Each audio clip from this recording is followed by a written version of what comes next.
नमस्कार मु नरेश कुमार साहू आपण को कविता एक्सप्रेस नुआ एक अध्याय को स्वागत करुच्चे। आज आम सहित अच्छा जुगजात्री साहित्य संसद सभापति श्री पद्मलोचन मिश्र तांको सहित आज ओडिया भाषा ओडिया साहित्य ओडिया कविता विषय किसी आलोचना करबा।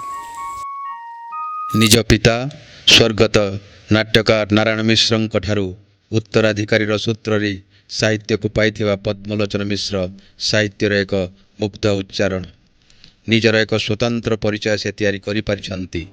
भिड़ भितर भी खूब बारी होई पड़े तांकर जीवन शैली आउ जीवन को ने बारी होई पड़े तांकर दृष्टिभंगी।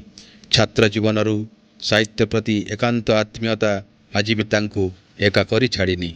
जीवन रे चिरकुमार रही साहित्य और समाज पाई से दे चली अनेक किछि। साहित्यर प्रथम उच्चारण से कविता नाटक सांप्रतिक विषय रम्य रचना लिखि से समस्त मानस पट्टरे निजर एक परिचय दे पारिछंती।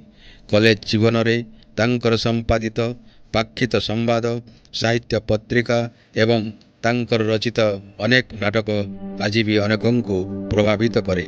निजर ओजस्विनी अभिभाषण पाई जड़े सफल वाग्मी भावरे तांकु विभिन्न सभा समिति मुख्य वक्ता भावरे पाइबाको व्यग्र होई उठे एवं से तांकर भाषणर जादुकरी स्पर्श रे बांधि रखि पारिथांती श्रोतांकु। से कौनसी विषय रे भी बिना प्रस्तुति रे कहि पारंती दीर्घ समय एक युक्तिपूर्ण अभिभाषण। साहित्यर साधना तथा साहित्यर विकास पाई कलाहांडीर सर्व पुरातन साहित्य संसद जुगजात्री साहित्य संसदर सभापति रही अनेक साहित्य धर्मी कार्यक्रम जरिया बरामपुर अंचल अनेक नव प्रतिभा को निज हाथ में गढ़ी से दिशा प्रदर्शन करिसेंती। साहित्य नाटक पाई से राज्यर विभिन्न अनुष्ठान द्वारा सम्मानित और संवर्धित होइछंती। आज्ञा नमस्कार। नमस्कार आपण को आम साहित्य धर्मी कार्यक्रम कविता एक्सप्रेस को स्वागत। आज्ञा आपण को साहित्य जीवन आज नुहे दीर्घ दिन धरी आपण साहित्य रास्तार चलुंट तेबे कविता को आपण बाची ना कविता आपण को बाची ए रास्तार यात्री हवा। कविता मते बाची मु भी कविता को बाची दुहे दुहे को बाची आज्ञा किए क्या बाची सेटा कहवाटा महा मुस्किल सेटा। आज्ञा भावी नियन जे आम दुई लोग के बासी आज्ञा पिलादिने मोर द्वारा कविता लेखा बिल्कुल नहीं होते किंतु बहुत पिलादिन मुझे चेष्टा करुचे। आज्ञा आ कविता गोटे जे मनीष लेखसी बोलिकी छोट छुआ बेले जो आम पढ़ुलु स्कूल रे आज्ञा कविता गोटे के शून्य रू आसी बोलिकी आम जानूँ आम जेना मैंने पढ़ुलु कविता मैंने किए गोटे मनुष्य लिखीचे बोलिकी आम धारणा नहीं थे। आज्ञा आज्ञा तो आमर गोटे सज फूल बोलिकी एम स्कूल रे गोटे पत्रिका हाथ लेखा पत्रिका बाहर आज्ञा आमर गोटे आज्ञा थे स्वर्गत मूर्तिमंत साहू बोलिकी उद्यम रे बाहर तो से पत्रिकार आम सब स्टूडेंट माने लेखा दूसलु। आज्ञा तो मुई से छोट छोट कहानी मैंने बहुत लिखिकी दूसरी। आज्ञा कविता लेखबार लगी चेष्टा करी मत चेष्टा करवा पड़ूला कविता लेखवा। तो से मुझे भावे मुझे भी कविता पछे जाइए कविता भी मोर पछे आसी। आज्ञा धन्यवाद। आज्ञा आज्ञा आपण सृजन आपण अनेक कविता लिखिंट विभिन्न पत्र पत्रिकार आम देखा पाइचु फेसबुक रे मध्य आम देखू आपण आज आम सहित प्रत्यक्ष भाव अच्छा आम आपण मुहर गोटे कविता शुणा चाहूँ। ठीक अच्छे मोर तो प्राय अधिकांश कविता छोट छोट आज्ञा आ व्यंगात्मक शैलीर कविता से भाया दुईटा कविता बर्तमान आवृत्ति कर दूची अति छोट छोट। आज्ञा गोटे कवितार शीर्षक हूँ मधुबाबू। आज्ञा मधुबाबू पाठ पढ़ी वकिल भी हेबी एबे किंतु घोड़ा नुहे मारुति चढ़ी हेले किंतु लड़ीबिनी तम सांगे अबा कहा सांगे कारण लड़ा लड़ी ठीक नुहे अहिंसार देशे पुणी दरकार कौन धराधरी करी जदि चली जाए काम।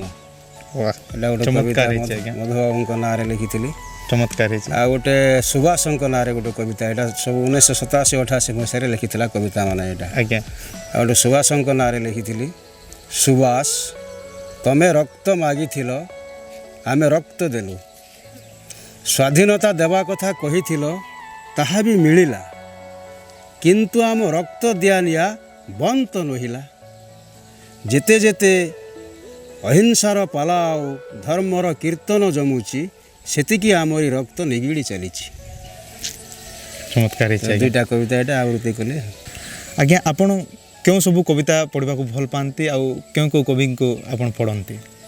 ମୁଁ ଛାତ୍ର ଜୀବନରେ ଏବଂ ତା ପରେ ପରେ ବହୁତ କବିତା ପଢ଼ୁଥିଲି। ଏବେ ଟିକେ କବିତା ପଢ଼ିବା ପ୍ରାୟ କମିଯାଇଛି। ଆଜ୍ଞା ସେତେବେଳେ ରବି ସିଂ, ଅନନ୍ତ ପଟ୍ଟନାୟକ, ରାଧାମୋହନ ଗଡ଼ନାୟକ ଏମାନଙ୍କୁ ବହୁତ ପଢ଼ୁଥିଲି। ଆଜ୍ଞା ବର୍ତ୍ତମାନର କବିମାନଙ୍କ ଭିତରେ ଆମଠୁ ଜୁନିୟର ପିଲାମାନେ ବହୁତ ସୁନ୍ଦର ଲେଖୁଛନ୍ତି।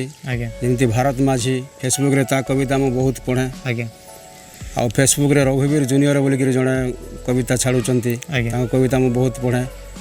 ଆଇନା ପତ୍ରିକାରେ ବହୁତ କବିତା ବାହାରେ, ଝଙ୍କାରରେ ମଧ୍ୟ ବହୁତ କବିତା ବାହାରୁଥିଲା। ସରୋଜିନୀ ଷଡ଼ଙ୍ଗୀ, ଆଜ୍ଞା ବ୍ରହ୍ମତ୍ରୀ ମହାନ୍ତି, ଅମରେନ୍ଦ୍ର ଖଟୁଆ, ସେତେବେଳେ ମୁଁ ବହୁତ ସେ କବିମାନଙ୍କୁ, ସୌଭାଗ୍ୟବନ୍ତ ମହାରଣା ଏମାନଙ୍କୁ ମୁଁ ବହୁତ ପଢ଼ୁଥିଲି ସେତେବେଳେ। ଆଜ୍ଞା ଏବେ ପ୍ରାୟ ଟିକେ ପଢ଼ିବା କମିଯାଇଛି। ଆଜ୍ଞା ଆପଣ କଳାହାଣ୍ଡିର ସର୍ବପୁରାତନ ସାହିତ୍ୟ ସଂଗଠନ ଯୁଗଯାତ୍ରୀ ସାହିତ୍ୟ ସଂସଦର ସଭାପତି ଅଟନ୍ତି। ଆପଣ ଯୁବପିଢ଼ି ପାଇଁ ଓଡ଼ିଆ ସାହିତ୍ୟ ଦିଗରେ କ'ଣ ବାର୍ତ୍ତା ଦେବାକୁ ଚାହାନ୍ତି? ଆଜିର ଯୁବପିଢ଼ିକେ କାଣା ବାର୍ତ୍ତା ଦେଇ ହେବା ଭାଇ? ଯୁବପିଢ଼ି ତ ଆମଠାରୁ ବହୁତ ଆଗରେ ଅଛନ୍। ଆଜ୍ଞା ବର୍ତ୍ତମାନ ଯେନ୍ମାନେ କବିତା ଲେଖୁଛନ୍, ସାହିତ୍ୟ ସୃଷ୍ଟି କରୁଛନ୍, ବହୁତ ସୁନ୍ଦର ସାହିତ୍ୟ ସୃଷ୍ଟି କରୁଛନ୍। ଆଜ୍ଞା ତେବେ ଗୋଟେ କଥା ମୁଁ କହିବି ଯୁବପିଢ଼ିକେ ଯେ ନିଜେ ଗୋଟେ କି ଦୁଇଟା ସୃଷ୍ଟି କରିଦେଲା ପରେ ଖୁସିରେ ଆତ୍ମହରା ନେଇ ହେଇଯିବା କଥା। ଆଜ୍ଞା ଆଜ୍ଞା ସେମାନେ ତାଙ୍କର ନିଜର ଲେଖାକେ ପ୍ରଥମରେ ନିଜେ ପଢ଼ବା କଥା, ଆଜ୍ଞା ବାରମ୍ବାର ପଢ଼ବା କଥା। ବାରମ୍ବାର ପଢ଼ଲା ପରେ ଜାଣିପାରିବେ ଯେ ଲେଖା ଭିତରେ କାଣା ଭୁଲ ଅଛି, କାଣା ତ୍ରୁଟି ଅଛି। ଆଜ୍ଞା ଥରେ ଦୁଇ ଥର ପଢ଼ିଦେଲେ ଖୁସି ଲାଗ୍ସି ଯେ ମୁଇଁ ଗୋଟେ ଏନ୍ତା ଲେଖା ଗୋଟେ ଲେଖିଦେଲି ବୋଲିକି, ଆଜ୍ଞା ବହୁତ ଖୁସି ଲାଗ୍ସି। କିନ୍ତୁ ପ୍ରକୃତରେ ତାର ଭିତରେ କାଣା ତ୍ରୁଟି ଥିସି ନାଇଁ ଧରା ପଡ଼େ। ହଁ ତାକେ ବାରମ୍ବାର ବାରମ୍ବାର ବାରମ୍ବାର ପଢ଼ଲା ପରେ ତାର ତ୍ରୁଟି ଧରା ପଡ଼ବା। ଆଜ୍ଞା ତ ନିଜର ତ୍ରୁଟିକେ ନିଜେ ସ୍ୱୀକାର କରିକିରି ଆଗକେ ବଢ଼ବାରଟା।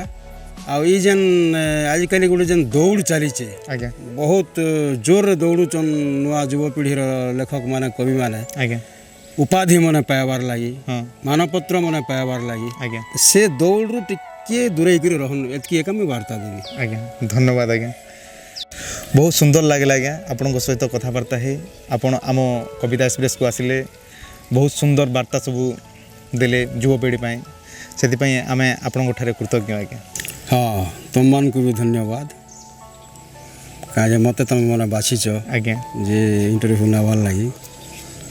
ଆଉ ଓଡ଼ିଆ ସାହିତ୍ୟର ଜୟ ହଉ, ଆଜ୍ଞା ଓଡ଼ିଆ କବିତାର ଜୟ ହଉ, ଆଗେଇ ଚାଲ।